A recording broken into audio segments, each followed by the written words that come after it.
제 발표에 앞서서 예, 제 발표 내용은 어, 우선 시작이 지난 설 때 딥시크가 이제 세계를 뒤 흔들었지 않습니까? 뒤 흔들었을 때 그때 그거였어요. 딥시크가 한 게 보면은 뭐 전체 반도체 시장을 다 뒤 흔들었는데 반도체를 건드린 게 아니에요. 그 밑에 AI 학습 모델을 건드려서 전체가 다 흔들렸지 않습니까? 그걸 보면서 아 이게 제가 그동안 알던 이 반도체 AI 이게 알고리즘 이게 전체가 다 연결돼서 움직이는구나. 풀스택이라고 부르는데 그게 정말 맞는구나. 그 생각을 했습니다. 그러면서 카이스트는 어떻게 될까? 그러니까 결국 보니까 제일 밑에 있는 AI 모델이 중요하구나. 그걸 쥐는 사람이 세상을 쥐는구나. 이런 생각을 해서 그때부터 우리 학교에 어, AI 연구원을 리모델링해서 새로 출발을 하자. 밑바탕부터 전체까지. 그래서 우리 정송 AI 대학원장님을 인공지능 원장님으로 다시 추대를 했죠. 예, 맡아주셔서 감사합니다. 부원장님도 오셨어요? 윤국진 원장님. 아, 그러세요? 예, 예, 그러세요. 예, 예, 예, 예. 그래서 저도 이런 걸 제목으로 이제 가져왔는데 사실 제가 이게 제대로 보는지 안 보는지도 몰라요. 그냥 이렇게 던지는 겁니다. 던지는 거고요. 여러분 여기 오신 여러분들께서도 저는 그렇게 생각하시면 좋을 것 같습니다. 우리가 연구하는 학문과 산업이 방향이 어딘가, 학문과 산업의 방향이 어딘가, 그게 항상 궁금하잖아요. 근데 저는 우리가 정확하게 예측할 수는 없어요. 그러나 한 가지 확실한 게 있습니다. 한 가지 확실한 거는 미지의 세계로 향한다. 우리가 모르는 곳으로 우리는 간다는 겁니다. 우리가 아는 곳은 안 가요. 특히 학문은. 그렇기 때문에 미지의 세계에 빨리 한 걸음이라도 가는 사람이 주인공이 되는 거예요. 그래서 지금 우리가 화두가 되고 있는 AI 분야에서도 어느 부분이 미지인가 그걸 먼저 찾아가는 사람이 미래의 플레이어가 된다고 생각합니다. 그래서 오늘 화두는 바로 그겁니다. 미지는 어느 쪽으로 갈 것인지. 오늘 제가 앞서서 한 20분 말씀드리겠지만 이것이 방향일 수도 있고 아닐 수도 있어요. 그러나 한번 같이 생각해 보자는 취지입니다. 우리 최민희 교수님 등 해가지고 여러 교수님들이 준비를 많이 하셨는데 저는 프로그램을 보면서 놀랐어요. 어떻게 해서 이기태 회장님을 모셨을까? 이따 여러분들 이기태 회장님께 박수 부탁드립니다. 미리 예, 예. 자, 이따 강연해 주시겠지만은 예, 예, 우리 이제 삼성 애니콜 신화를 만드셨고, 근데 제가 특히 존경하는 내용이 그런 업적도 있는데 대부분 그런 업적을 내시고 이제 은퇴하시면은 이제 쉬시거든요. 근데 쉬시질 않으시고 지금 또 이따 또 언급하시지만 어, 바이오 쪽에 사업을 벌리셔가지고 또 맹활약하시고 그러니까 뭐 은퇴가 없으신 거예요. 제가 아는 삼성의 CEO들을 보면 상당 부분이 휴식을 취하시는데 우리 이기태 회장님은 전혀 그런 분이 아니세요. 네, 그래서 오늘 주실 말씀도 아주 기대가 됩니다. 자, 그러면 제가 준비한 내용을 좀 말씀드려 보겠습니다. 자, 우선 먼저 우리 인간이 계산이라는 것을 어떤 계산을 하는지 보도록 하겠습니다. 그러니까 덧셈 뺄셈이라는 게 있어요. 옛날에 덧셈 뺄셈을 하기 위해서 그걸 도와주는 게 주판이었어요. 그리고 파스칼의 계산기였어요. 그러다가 이제 곱셈도 하고 싶었어요. 그러다가 이제 라이프니츠의 계산기가 나왔어요. 그러니까 우리가 그전에 쓰던 주판이라는 거 뺄셈 못, 이제 나눗셈 못해요. 응? 여기 뭐야 곱셈 못해요. 그러나 주판 가지고 곱셈을 못하냐? 그건 아니에요. 덧셈을 계속하면은 곱셈이 돼요. 뺄셈을 계속하면 나눗셈이 돼요. 그게 우리 지금 CPU하고 GPU하고 차이예요. 우리 CPU를 아시잖아요.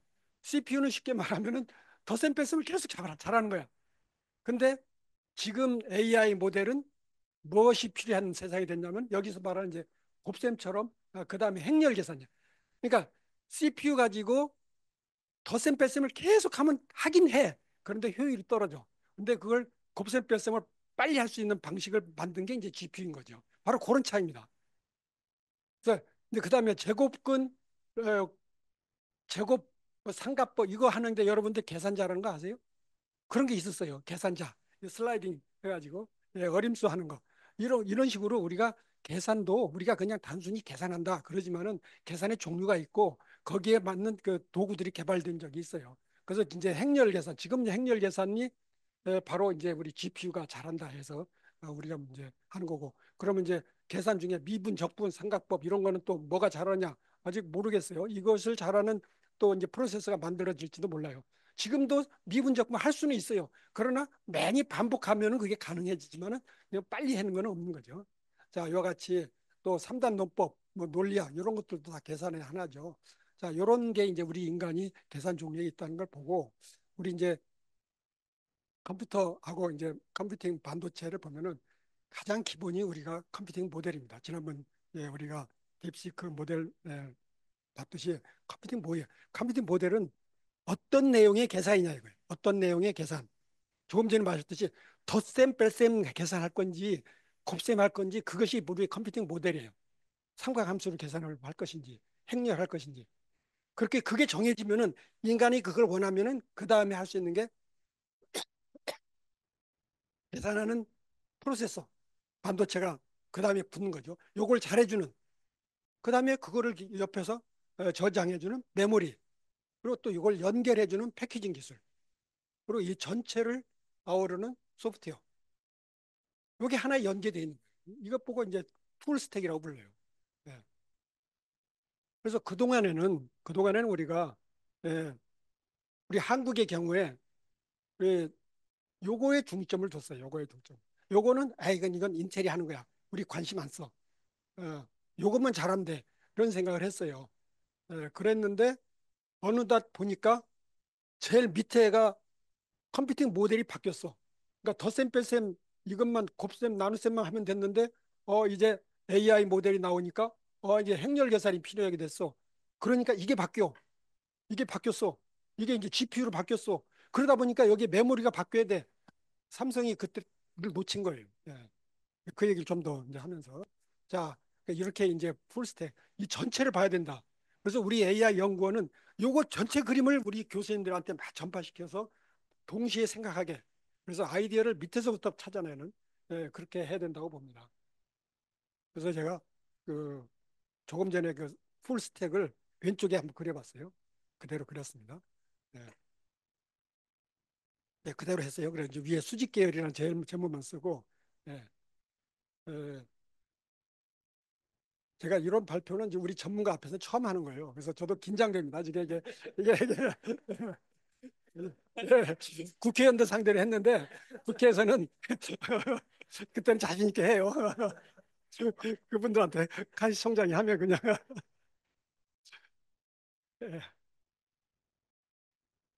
그때 국회에서 열화 같은 박수를 받았죠. 예. 우리 옛날에요. 예, IBM 컴퓨터 시절이 있었어요. 중앙 처리 장치 하는 이게 1970년, 80년대까지, 90년대 초까지. 그때 방식이 뭐였냐면은 큰 컴퓨터가 전산실에 있고 바깥에서는 터미널을 썼어요.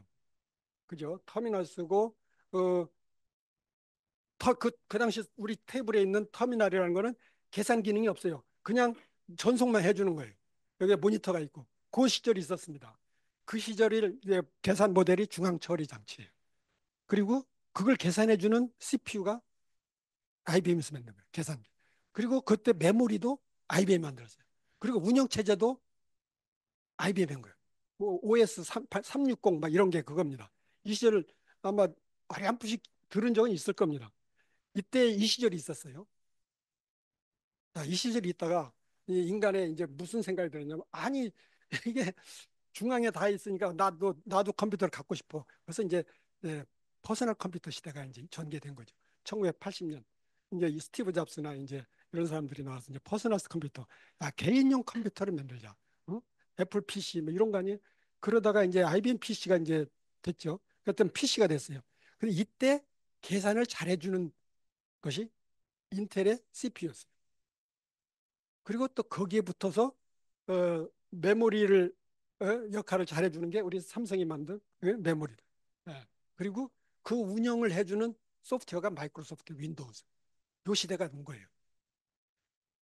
요 시대가 가면서 서서히 IBM에서 이제 인텔 시대, 예, 마이크로소프트 시대로 이제 전환이 된 거죠. 예. 요 시대가 예, 거의 한 30년, 40년. 예. 지금도 우리가 데스크탑을 쓰긴 쓰지만은 어떻든 이제 그 다음 시대로 이제 넘어갑니다. 그 다음 시대는 뭘로 넘어가냐? 지금 이제 제가 전환을 얘기하는 건 결국 시작이 어디냐면 컴퓨팅 모델에서 시작된다는 거예요. 인간이 처음에는 어떻게든지 그냥 중앙 처리하든 말든 우리가 컴퓨터 계산만 할 수 있으면 좋다. 그 시절에서 아, 나는 이제 개인이 또 하고 싶다는 생각을 하게 되고 그 다음에 우리가 원하는 게 뭐냐면 이동식이에요. 모바일로 해보자. 이동식으로 해보자. 우리 주머니 속에 갖고 있는 바로 그거죠. 모바일 모델이 계산 모델이 생긴 거예요. 이게 인간의 변화, 인간의 인지야, 인간의 욕구의 변화야. 이걸 스마트폰, 스티브 잡스가 이걸 만들려고 이게 이제 이걸 만들려고 하면은 계산하는 칩이 있을 거 아니에요? 그 이제 인텔이 갔다는 거 아니에요? 인텔에 가서 야 우리 이 모바일 칩을 만들어 주라. 그러니까 인텔에서 야, 그거, 우리 이거 있으니까 갖다 써봐. 이렇게 했다는 거예요. 써보니까 이 2시간 내에 다 방전됐다는 거니까. 예. 그래서 이제 찾은 게 ARM, ARM. ARM이 영국의 설계 회사인데 이 회사가 손을 잡고 만들어 가지고 적어도 하루는 견디는 칩을 만든 거죠. 그래서 우리가 요즘 휴대폰에 쓰는 그 칩이 이제 ARM 칩인 거죠. AP라고 부르기도 하고. 예. 그래도 그때도 우리가 이제 메모리를 잘해주는 우리 삼성이 있었고, 요걸 전체를 또 이 ARM 이 회사는 그 자체 공장은 갖고 있잖아요. 그걸 생산해주는 회사가 TSMC가 있었고, 예. 그리고 그거를 운영해주는 운영체제 OS는 안드로이드 또는 뭐 애플도 있고, 하여튼 그렇습니다. 이와 같이 이제 또 생태계가 만들어졌죠. 예. 이 변화를 이끌었건 제가 강조하는 건 바로 요 밑에서 일어난다는 겁니다. 여기서 변화가 일어나진 않아요.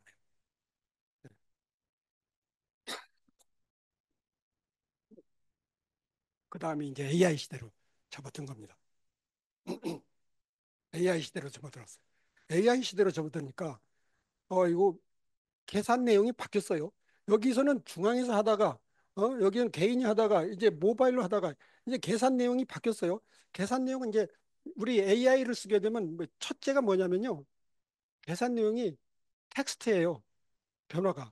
여기까지는 저 숫자입니다. 덧셈, 뺄셈, 곱셈이에요. 이거. 근데 텍스트로 바뀌었어요. 텍스트를 학습시키는 거예요.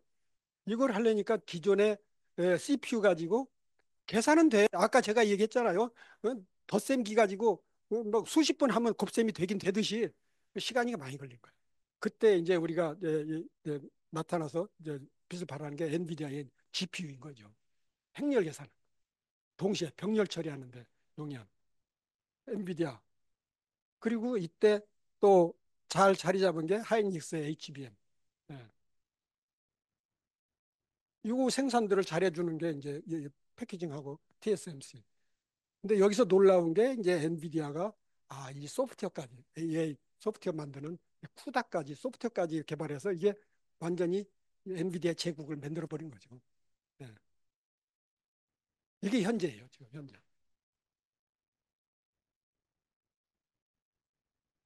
그럼 그 다음에 어디로 갈 것인가? 어디로 갈 것인가? 그러니까 딥시크가 요전에 했던 걸 여기를 잠깐 조금 바꾼 거예요. 여기 조금 바꾼 거였어요. 예. 그랬더니 이게 다 흔들렸어. 엔비디아 주가가 막 있잖아요. 예. 그 다음에는 이제 여기를 보면은 우리가 이제 유추할 수 있습니다. 인간이 자 여기에서 보면은요 중앙 처리 장치 시절이 있었지 않습니까? 중앙 처리. 그런데 지금 우리 AI 모델을 보면요 중앙 처리 장치예요. 보세요. 예, 뭐챗 GPT나 이런 게 다 중앙에 있잖아요. 중앙에 있고 중앙에서 학습하고 추론 다 해줘요. 그걸 우리 받아다 쓰는 거예요. 그러니까 AI를 쓸 때는 우리 휴대폰이나 우리 컴퓨터가 그냥 단순 터미널이야. 그러니까 이 시절하고 똑같아. 예. 그럼 당연히 그러면 뭐야? 당연히 내 PC에서도 하고 싶다는 생각 들 거 아니에요. 그 단계로 간다고 봐야 되겠죠. 음. 제가 잘못 생각할 수도 있어요. 예. 저 인간이 그렇게 갈 거라고 보는 거지. 그래서 아, 이제 LLM 모델을 쓰겠지만은 이제 스몰 LLM. 그러니까 휴대폰에서 학습도 하고, 어? 추론도 하고. 그 학습을 그러니까 근데 그렇게 되면은 엄청나게 라지 모델이 필요 없을 거 아닙니까? 내 관심 있는 것만 하면 돼. 그러니까 이제 이런 모델을 만들어야 될 거고 그거를 계산을 잘해주는 CPU 프로세서가 필요할 거고 그때 또 이 메모리가 뭐가 있어야 될 거고 이걸 또 연결해주는 뭐가 있어야 될 거고 뭐 이런 게 우리 교수님들이 그래서 연구하시는 게 다 우리 우리 유민수 교수님인가 뭐 CXL 뭐 하시고 유해준 교수님 핌 하시고 뉴로모픽 우리 전자 교수님들 많이 하시는 다 여러 각각을 다 하고 계시죠. 어떻게 이제 몇 년 안에 이게 딱 라인업이 돼가 이렇게 하니까 예, 효율적이다 이렇게 딱 될 수도 되는 날이 오겠죠. 근데 아직은 지금 막 서로 경쟁하고 있는 거죠. 그게 이제 온 디바이스 AI. 그 다음에는 그래서 지금까지 보면 이 앞에 보면은 데이터를 하는 거였어요. 그러다가 이제 여기까지는 그러면 이제 텍스트예요. 예, 텍스트예요. 그럼 그 다음 세상을 상상해 보려면 이 밑에 있는 빨간색을 보면서 그나 처음에는 데이터 계산하다가 그다음 텍스트 계산하다가 그다음에 또 인간이 뭘 원할까? 그러니까 이제 오늘 제 주제가 인지 모델입니다. 인지. 예, 인간이 뭘 원할까? 그걸 쫓아서 가는 사람들이 주인공이 될 가능성이 많아요. 예. 그래서 저는 새로운 컴퓨팅 모델 학습. 이게 우리 카이스트가 지금 이게 미지거든요. 이런 걸 빨리 우리가 준비해야 된다고 봐요. 답이 없어요. 지금 뭐 어떻게 될지 모릅니다. 그러나 큰 방향을 보면 대체로 보면은 멀티모달 우리가 그냥 지금도 이제 영상이나 뭐 AI가 뭐 이제 그림도 만들어주고 뭐 하긴 하죠. 음성도 그렇지만 그거는 예, 저기 방식으로 텍스트 방식으로 해가지고 하는 거고 이제 그림 자체를 학습시키고 그림과 함께 결합시키고 이런 하는 그 멀티모달, 응? 멀티미디어 그런 거 또 초절전용 또 초냉각 뭐 이런 것들이 앞으로 어, 중요하게 되지 않을까 뭐 이런 생각을 해봐요. 예. 이제 제가 뭐 제대로 보는지 모르겠는데 예. 누구든 뭐 답은 없죠 지금. 예. 그러나 큰 길은 이렇게 간다고 보고요. 그래서 에, 제가 처음에는 여기까지가 여기까지가 이 파란색까지가 우리가 생각해야 될 풀스택이라고 봤어요. 그런데 지난번 딥시크 사태를 보면서 이때 인지 모델이 중요하구나. 예, 역시 이거를 버리면 안 되는구나. 여기서부터 시작되는구나. 인간에서 시작되는구나. 역시. 그래서 밑에 저걸 붙였습니다. 그래서 저는 그동안에는 우리가 이렇게 이런 것이 이제 수직 계열도로 했는데 그 미래 밑에 인지 모델이 있고 인간이 무엇을 원하는지 삶을 어떻게 인식하고 어떻게 학습하는지 그 다시 생각해봐요. 자 그러면 이 AI는 학습시키는 게 주잖아요. 학습. 그런데 인간은 그럼 어떻게 학습하지?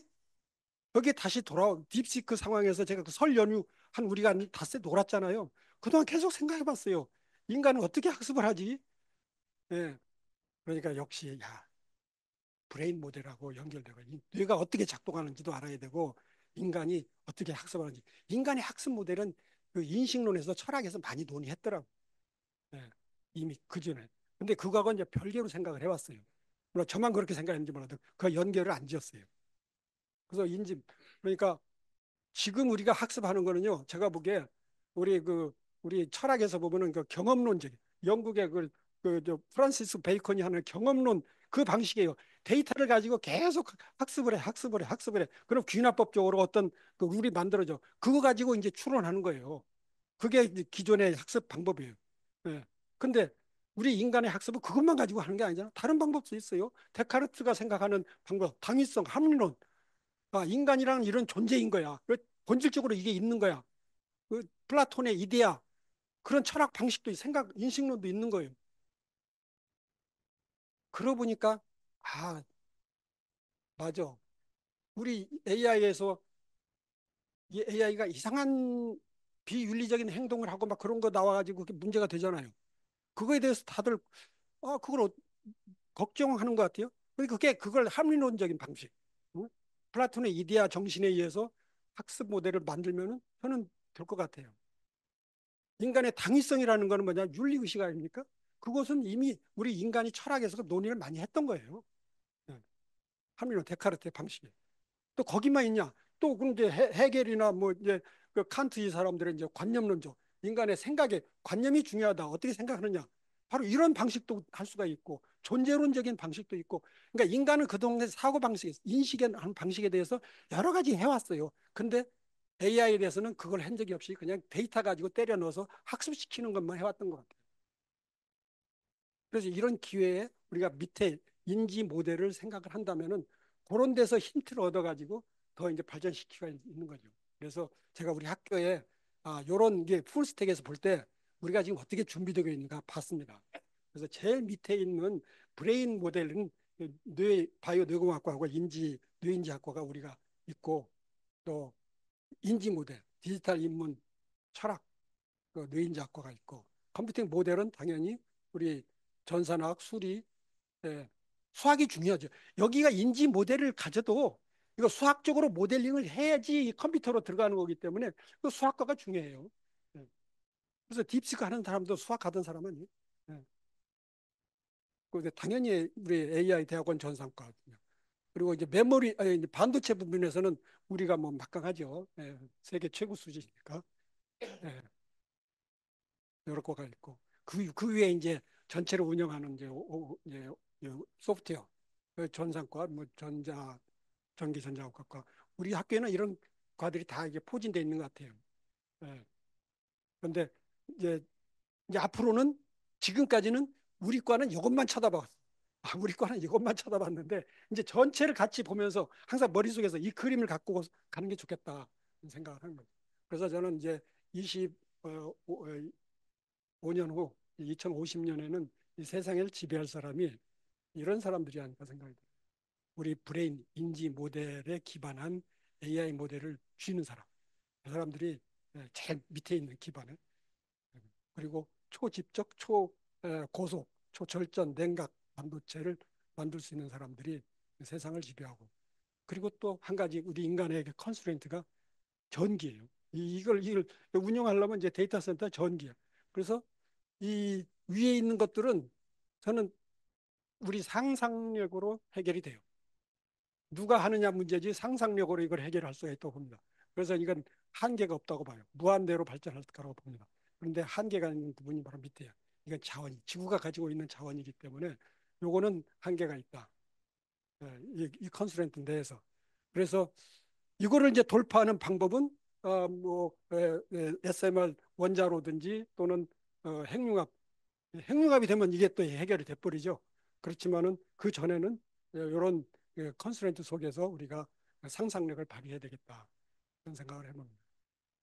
예, 예, 그만해야 될 것 같아요. 예, 시간 됐죠? 예, 이상 마치도록 하겠습니다. 감사합니다. 예.